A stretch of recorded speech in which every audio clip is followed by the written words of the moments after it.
So everyone, I'm Lori Ledley. I am the founder and president of Valley Sleep Center, Valley Sleep Physicians and Valley Sleep Therapy. And I have devoted my whole life to respiratory therapy, sleep technology, being a sleep tech. I'm a sleep apnea patient myself. And one of my dear friends here, Dr. Stacey Layman, is going to talk about Chew on This, right? How modern dentistry can help us with our sleep. And so she has some great information for you guys. I myself have worn an oral appliance, and I am so thankful that you're here tonight. You are forgiven for standing us up on Zoom. Thank you. We have even more attendees tonight. So thank you for remembering me. Thank you for not standing me up on Zoom. Oh my God, I owe you like crazy. That was just unbelievable. And again, anybody that didn't hear that I never showed up last time, I am so sorry. I just thought it was the next day. I really screwed up, but thank you for having me. I enjoy these because, you know, it's so often that we have patients that finally find us online and they say, I never even knew this was an option, which is really a shame because so many of them go without treatment if they fail CPAP and then they can't do it. So that's one thing I like. Go ahead. Have you had a lot of people come see you because their Philips machine got recalled? Yes, it's in my slide deck to talk about it. Then I'm going to be quiet. I'll go on mute. Yeah, no, it's something I think we have to talk about that, right? So is it my screen? Do I have? You can share screen. Okay. And by the way, if you're watching on Facebook, feel free to put in your questions on Facebook, or if you're on the webinar, you guys are all anonymous. You can just put in the Q&A or the chat, any question, and we'll go over them at the end. I'll be right out here on standby. Okay, thank you. So Lori and I have very similar beliefs as far as sleep apnea goes. I'm just going to quickly go through some slides, just a little bit about sleep apnea, and then I'm going to get to the really good stuff. And I'm going to show you appliances. I'm going to show you one that I actually wear. I'm going to bust some myths about how it causes TMJ and all these other things. So we're going to go through all of that stuff. And then we're going to touch on the Philips recall at the end, because I do think that is something we most definitely need to talk about. My team and I, we've been together for a very long time, and I've been doing or treating sleep apnea with oral appliance therapy for a while now. We have 2 locations in the Valley, and this is all we do. We are not a dental office at all. I do not practice any general dentistry. I am specialized in just oral appliance therapy to treat obstructive sleep apnea. So a couple of things about sleep apnea, which probably will not be new to you, but if they are, sleep apnea is no joke. This is something you have to take care of. You know, there's plenty of research, and it is an absolute proven fact that if you have sleep apnea, you will eventually end up with some problems, some health problems. So sleep apnea does double the risk of heart attack or stroke. So obviously it's a priority and we want to take care of it. Not even to mention all the side effects from sleep apnea, you know, feeling sleepy, falling asleep at the wheel, not sleeping through the night, waking up multiple times to go to the restroom, which, by the way, the majority of people that end up having to go to the restroom in the middle of the night, they think it's just they have to go to the restroom. But in fact, you're having obstructive or some type of sleep apnea event that is then waking you up, and then you have to use the restroom. So 30% of high blood pressure is due to sleep apnea. So oftentimes we can correct the sleep apnea, whether it's CPAP, Inspire, oral appliance therapy, or whatever the therapy might be, and you can have your medications either reduced or eliminated for high blood pressure. Now, it's only 30%, but that is still, it could be you, right? Sleep disorders. It is crazy, but we've come a long way. Let me say that. We've come a really long way, but they're still way underdiagnosed. They remain undiagnosed in approximately 93% of affected women and 82% 2% of affected men. So we have a long way to go. And I always say, I want someday to be put out of business. I want someone to come up with a cure, because we are looking at it very closely now. I think it's everybody has it on their radar. And so we're coming up with some really amazing therapies for the future that hopefully we can resolve this. And it's the prevalence is about 2 to 4% of women and 4 to 9% of men. And so men and women as well. That's one thing to keep in your mind, that we do this a little bit different as well. So men, loud snores, completely stop breathing. The wife or the bed partner is laying there going, oh my God, you're going to die, waking the person up. Women, we have more of what's called partial obstruction. So we kind of go. Now, I'm not saying women don't snore. Well, actually, we purr, and some of us purr very, very loud, but we do things a little bit different than men oftentimes. And so sometimes you might not even realize that you have sleep apnea, but you have to pay attention to the symptoms, the daytime sleepiness, not sleeping well through the night. And it's kind of on a continuum. So you'll have the normal healthy person that might start developing some snoring or purring. And then, you'll progress through and go from non-sleepy to a little bit sleepy, having some symptoms called upper airway resistance syndrome. And then you'll go into the sleep apnea and you go mild, moderate, severe. So it is kind of on this continuum, and we want to try and correct you or prevent you from getting too far out on that line, because all of the health problems that occur can occur later on. I will tell you that I have upper airway resistance syndrome, and I don't have a diagnosis of sleep apnea, but I was exhausted driving to work. I was feeling like I was going to fall asleep, and not sleeping well, waking up multiple times to go to the restroom in the middle of the night, just not feeling like I slept, not feeling like I had deep, refreshing sleep. So these are definitely things to look for, and you can't go by just, it's not just the older, heavier man, right? It's many other types of what we call prototype, or oh my gosh, I'm having a blank. Anyways, it just isn't always that. Phenotyping. Thank you. Oh my gosh, I just had a total brain thing. So thank you. But yeah, phenotyping. So, you can't always go by what you think someone with sleep apnea looks like. So normal there on the left, if you look in the back of the airway right here, you can see how the air comes through the nose, passes through the airway, and goes down into the lungs. And it's a nice open area. If you come over here, you can see how this is the soft palate, the little hanging down, the uvula that's attached right here, and that gets pulled back.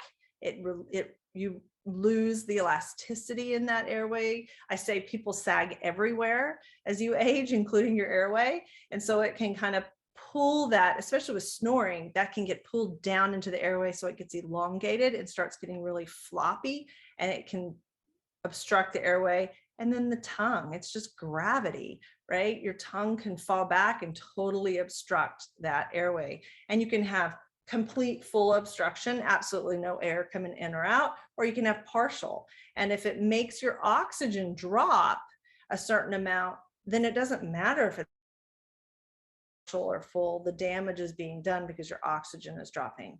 I will say that oral appliance therapy is a little bit easier. It works a little bit better on people that have partial obstructions rather than complete full, but it does not mean we can't treat people with full. I mean, we do all day long. Most people have a combination of both. One thing that oral appliance therapy does not take care of is something called central sleep apnea. And central sleep apnea essentially is your airway is open, but your brain just does not tell you to breathe. You just don't breathe. There's no effort. There's no obstruction. And so unfortunately, oral appliance therapy is not a treatment for that, but Lori has a treatment for that. So maybe she'll touch on that. So with an oral appliance, this is what it is. It's an upper and a lower piece that fits over the teeth. So something like this. an upper and a lower piece. So you would put the upper piece on the upper teeth, lower piece on the lower teeth, and then those wings in this particular appliance keeps that lower jaw forward. So if you see here in this picture, it's holding the jaw forward, which is keeping that tongue forward and keeping that airway open. It is so simple and amazing what this little thing does. So I have a lot of them over here, and I'm going to talk about kind of the ones that I like. But there are a ton of these that are FDA approved to treat sleep apnea. Most of them all are essentially the same appliance with a little alteration to them. But if you do any research on oral appliances, they're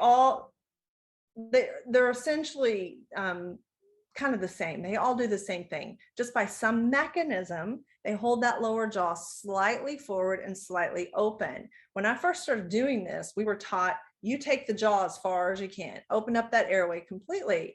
Well, the problem with that is our airway is shaped kind of elliptical. And when you open or you pull that jaw forward, you're opening the airway, but you can actually go too far on some people and close it back down. So we want to find that perfect position to get that airway open. The other thing is like I said earlier, you continue to lose elasticity in your airway as you age. So if I take your jaw as far as it will go, 10 years from now, what are we going to do? Where are we going to take your jaw?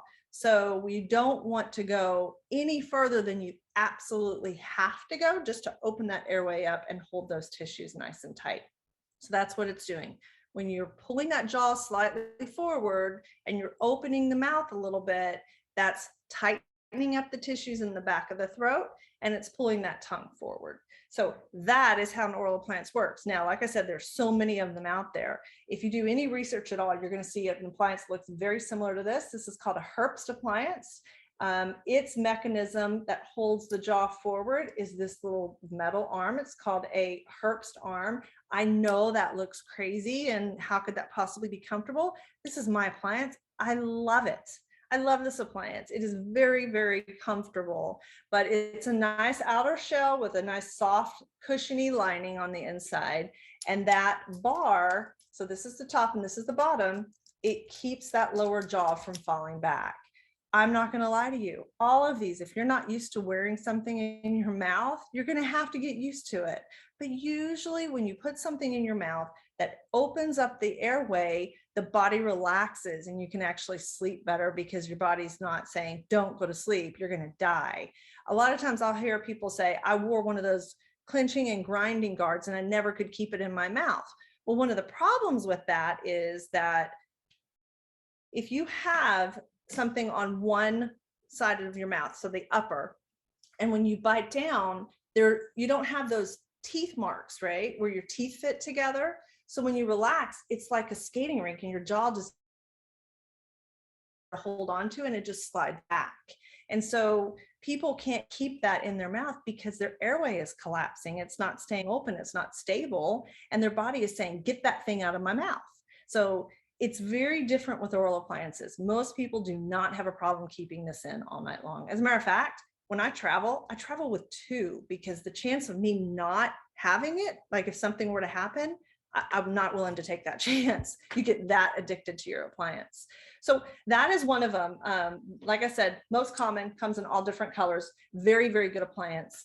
The newest, latest, and greatest, they're a little bit different. So one of them is, like I was showing earlier, it looks like this. It's very thin. It has an upper and a lower piece that are separate, and then those wings, and the wing is what keeps it forward and keeps your jaw in place, but you can still open and drink.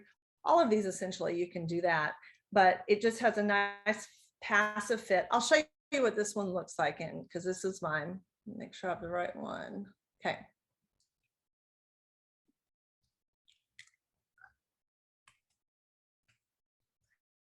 So it's a really comfortable appliance. Can you see me pretty well? I love that you do this because it is nice for people to see. So can you guys see how her bottom teeth are kind of forward? Yeah, you can.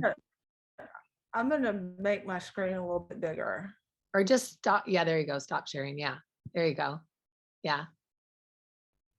Nice. So it's, that's it.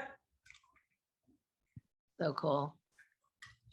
Mine is actually really thick too. They are much thinner now. So mine is kind of an old school one, and it's a lot thicker. It's still super, super thin compared to most of them because of this manufacturer, the way they do it, but it is still a thicker one. So they get even smaller than this. Another one that we don't do a whole lot of, but it's a great appliance as well. And if you do any research, you might see this. It's an upper and lower piece. And so it has just a rubber band. So you can move around, you can open and close. There are so many different, people are so creative with these things. And then the really thin manufacturer, ProSomnus, they've got their own Herbst arm, which is this one again, but it's super thin. And it's really nice because they're able to eliminate all that tongue side material. So if you think about it, some of these appliances, they get so thick on the tongue side. Well, where's your tongue going to go?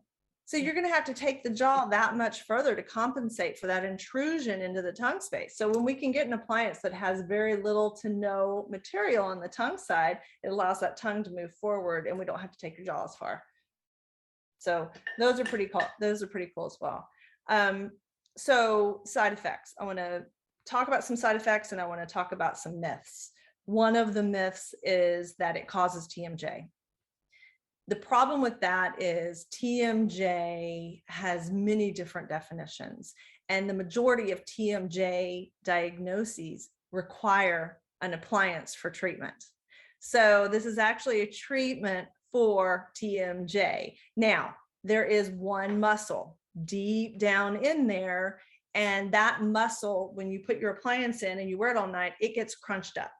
And so what happens is people will take the appliance out and then they'll close down. And when you do that, that muscle gets straightened out and it can spasm and it hurts like crazy. That is not necessarily TMJ. I say to people, that's like you waking up with a crick in your neck, right? And so just like if you were to wake up with a crick in your neck, you have to work through that. It's going to take a while for the muscle to relax and to heal, and that can happen. It is very rare, but it definitely can happen. And usually if it happens once, it'll never happen again. So we just help you work through that. And again, it's really rare. So we don't even have you, when you take it out of your mouth, we don't allow people to open big or stretch or do any of that because the muscle needs to just relax. So when you take the appliance out, we just have you relax, let that muscle stretch back out on its own, and then you'll be fine. The other myth is that it will move your teeth. If you look at this, how are your teeth going to move outside of this, right? The teeth don't move or shift. What moves is that lower jaw. So the lower jaw can move forward permanently. So if you wear this in your mouth all night long in that forward position, the muscles, when you take it out, can sometimes forget to bring your jaw all the way back. So your upper teeth fit over your lower teeth like this. We're going to open you and move you forward. When you take your appliance out, it might take you 3/4 of the way back. You might not even notice that your bite's off, right? And it'll be a little tiny bit every day until you end up in that treatment position. And that can sometimes be irreversible. And that is all a muscle thing. And so what we do is we make you something called an aligner. It looks like this. And you wear this on your lower teeth, and then you bite into these little grooves, and we have you do this at night. So just before you put your appliance in at night, you're going to put this on your lower teeth, and you're going to make sure your teeth go all the way down into those grooves. So it goes on your lower, right? So when you bite down, you have this little jig and these little indentions. Bite down into it. If that lower jaw is moving forward permanently, you won't be able to get down all the way into that jig. And so we have you check every night. It takes half a second. You do this. That's it. And you take it off. That's it. If you do this, your jaw's not going to move forward permanently. The problem is people don't do what we tell them to do sometimes, and then it happens. I've had it happen to about 7 people over the last almost 15 years. None of them noticed it happen. None of them cared. None of them stopped treatment. So it doesn't affect your life. You can still function. But we don't want that to happen because then people end up hitting on their front teeth, and the front teeth aren't made to take that kind of force. So if you do what we tell you, it shouldn't happen. What is the other myth? I'm blanking on the last one. TMJ. The big one is TMJ and moving the jaw. There is a myth that it can't treat severe. We agree, right? Lori and I totally agree. Almost all of the professionals in this field agree. If you have severe sleep apnea, you need to try a CPAP, and you need to give it a really good try.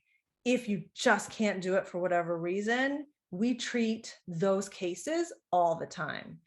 You have to do something, right? You cannot continue without treatment when you have Anything that can severe sleep lower apnea. your apnea hypopnea index, right? So if you have Right.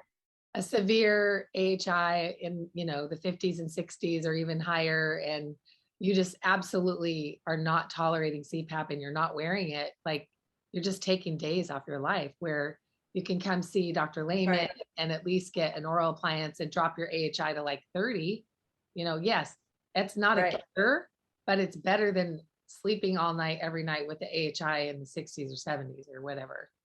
So Absolutely. Absolutely. And we've really had some amazing success. That's another thing. When I give somebody an appliance, it's not just, here you go, here's your appliance, see you later.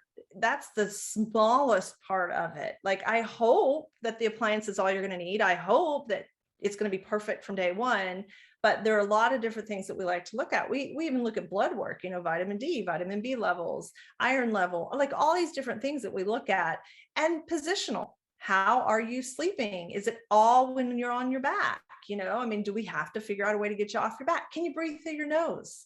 Are you getting the air through your nose, or is it all through your mouth? Will that help? Like, there's so many different things. Do we need to open you up more? Do we need to close you down more? Do we need to bring your jaw back? Do we go too far? Do we need to move you out further? So, it's not just, here you go, see you later type of thing. How many times have you seen combination therapy with CPAP and an oral appliance? Yeah, thank you for bringing that up. Yeah, so that's another thing. Let's just say we have a person, like I've seen people with 100 AHI. That means 100 times per hour, they're getting dinged because their oxygen drops a certain level. That's not even the number of events they're having. That's just how many are so bad that they're getting scored. So somebody that breathing 100 times per hour, maybe I can get it down to 50. But if I can use the appliance with a CPAP, we can keep the airway open, and we can turn the air pressures down on the CPAP, and we can eliminate all the straps. Like, so there are no straps, no leaks, nothing, because it's actually attached to the skull. So that's an amazing treatment for people.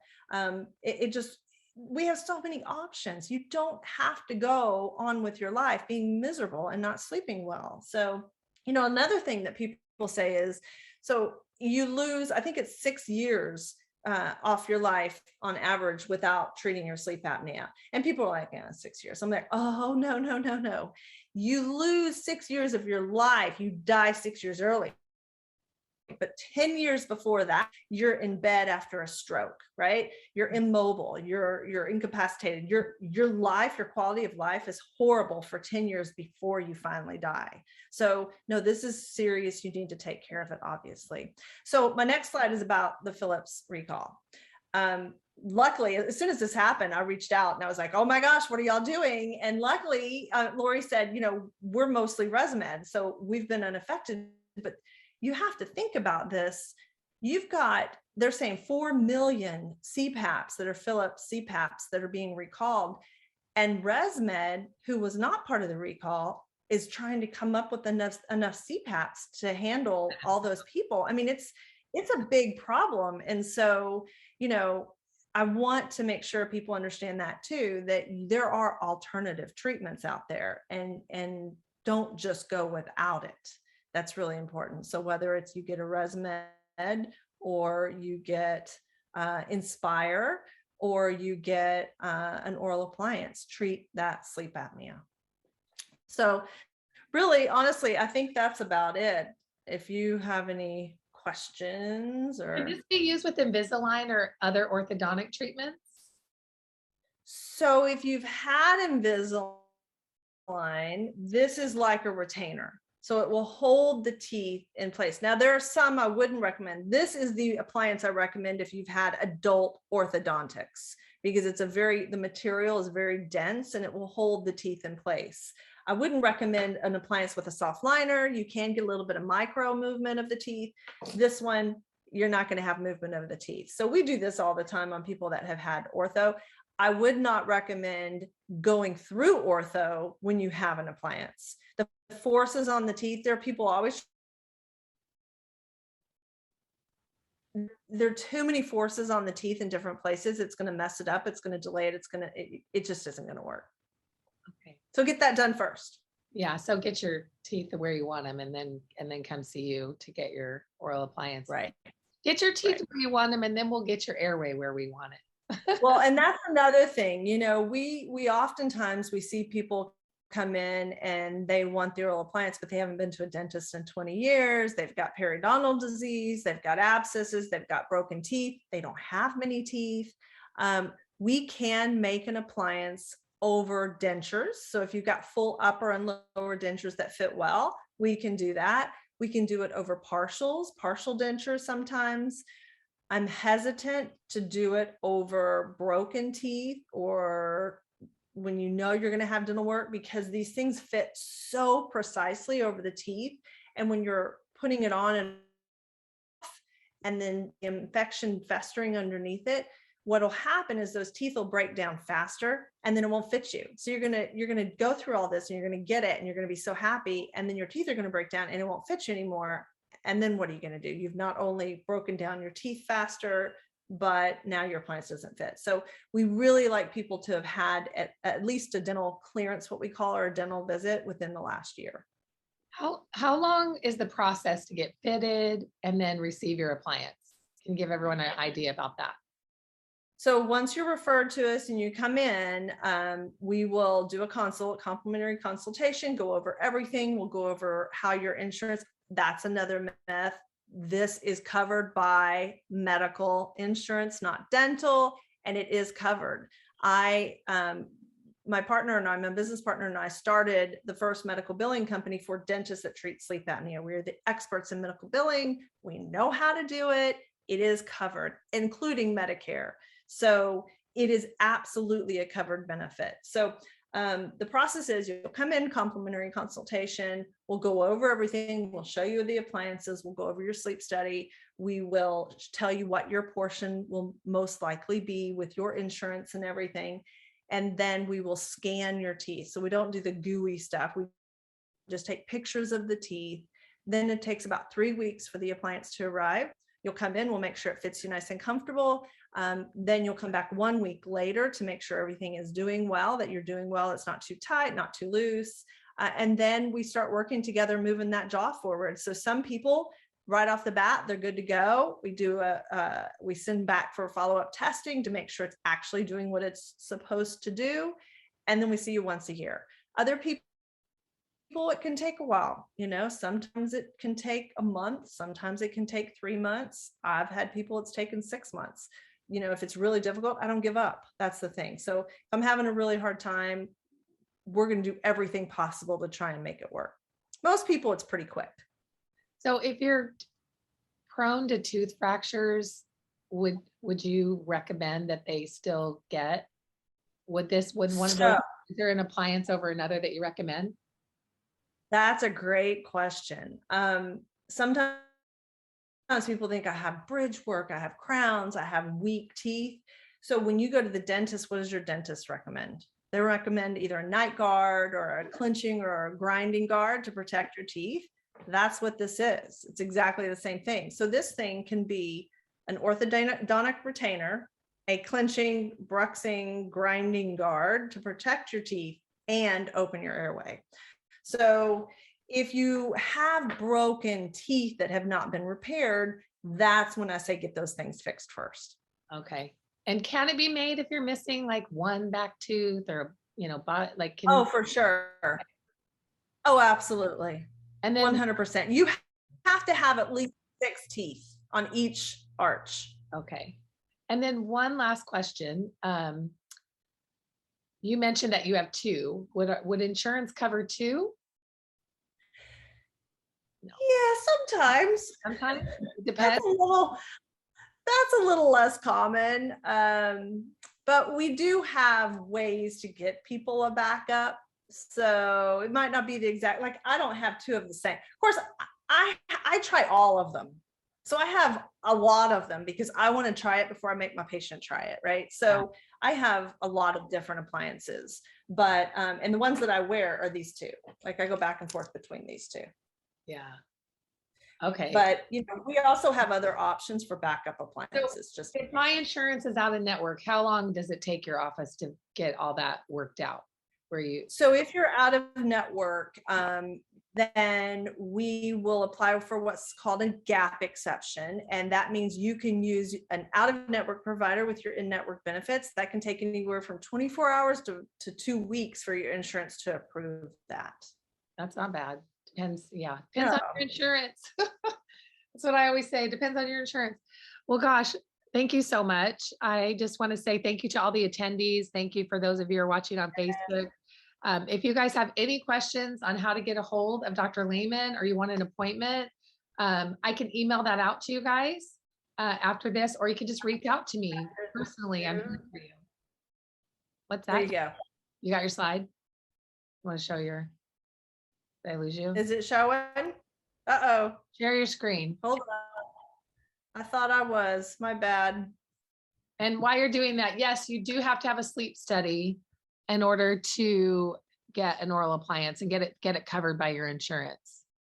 Absolutely. If you're uncomfortable with your full face mask and you're looking for an option for traveling, she's your answer for sure. Definitely. All right. So there she is. Go to Sleep Center for CPAP alternatives. There's her locations. And I'm trying to talk her into coming to the Maurice Valley. So we're coming. You are? Yes, we are coming to Mesa.